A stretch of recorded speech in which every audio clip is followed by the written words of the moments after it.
દાહોદ જિલ્લા મનરેગા કૌભાંડ એક પછી એક ગામોમાં નીકળતું જાય છે। સરકારની તિજોરીમાંથી પબ્લિકના રૂપિયાનો ધુમાડો। દેવગઢ બારિયા તાલુકાના સિંગોર ગામે મનરેગા યોજનાના નામે નાણાં ચાઉ કરી ગયેલા કૌભાંડીઓનો પર્દાફાશ કરતા ગ્રામજનો છેલ્લા 5 વર્ષ કરતાં લાંબા સમયથી દેવગઢ બારિયા તાલુકાના સિંગોર ગામમાં મનરેગા યોજના હેઠળ કરવામાં આવતા વિકાસના કામોમાં મંત્રી પુત્રો અને તેમના મળતિયા દ્વારા કરોડોનું કૌભાંડ આચરવામાં આવ્યું હતું અને રજૂઆત કરતા મામલાની તપાસ હાથ ધરવામાં આવેલ ત્યારે દેવગઢ બારિયા તાલુકાના ગામોમાં આચરવામાં આવેલ કરોડોના કૌભાંડમાં સરકારી કર્મચારીઓ અને મંત્રી પુત્રોની ધરપકડ કરવામાં આવી હતી। આ માત્ર 2-4 ગામોનું કૌભાંડ નહીં પણ બંને તાલુકાના અનેક ગામોમાં કૌભાંડ આચરવામાં આવ્યું હોવાનું સરકારના ધ્યાન ઉપર આવતા રાજ્યકક્ષાના મંત્રી બચુ ખાબડને સાઇડ લાઇન કરીને ગાંધીનગરથી તપાસની ટીમો રવાના કરવામાં આવી છે। આ ટીમો બંને તાલુકાના ગામડાઓમાં છેલ્લા 5 વર્ષમાં કરવામાં આવેલ મનરેગાના કામોની તપાસ ટીમ દ્વારા ચાલુ કરતા કૌભાંડીઓના પેટમાં જાણે તેલ રેડાયું હોય તેમ લાગી રહ્યું છે। હવે ગાંધીનગર તપાસ ટીમ કેટલી ઝડપી અને યોગ્ય તપાસ કરે છે તે જોવું રહ્યું।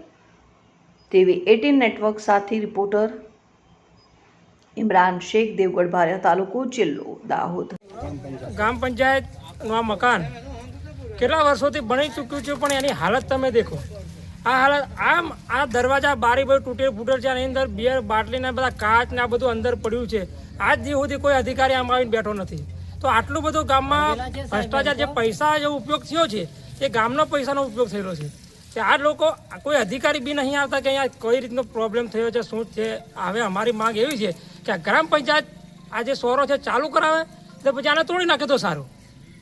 2 મુદ્દાની એક વાત, એટલે હવે સરકારશ્રીને મારું એમ કેવું છે કે ગામમાં જેટલો બી ભ્રષ્ટાચાર થયો છે એ આમ થોડું સિરિયસલી ચેક કરાવો તો મોટા પાયે ભ્રષ્ટાચાર નીકળી શકે અને કોઈ નાના માણસને બી લાભ પહોંચી શકે। આ પંચાયતમાં કોઈ આવતું જ નથી। આ પંચાયતમાં કોઈ આવતું જ નથી અને આ પંચાયતમાં આવે અને બેસે, થોડો વહીવટ થાય તો સરકારશ્રીના પૈસા જે નાખ્યા છે, ગ્રાન્ટ નાખી છે, વાપરી છે, એનો સદુપયોગ થાય।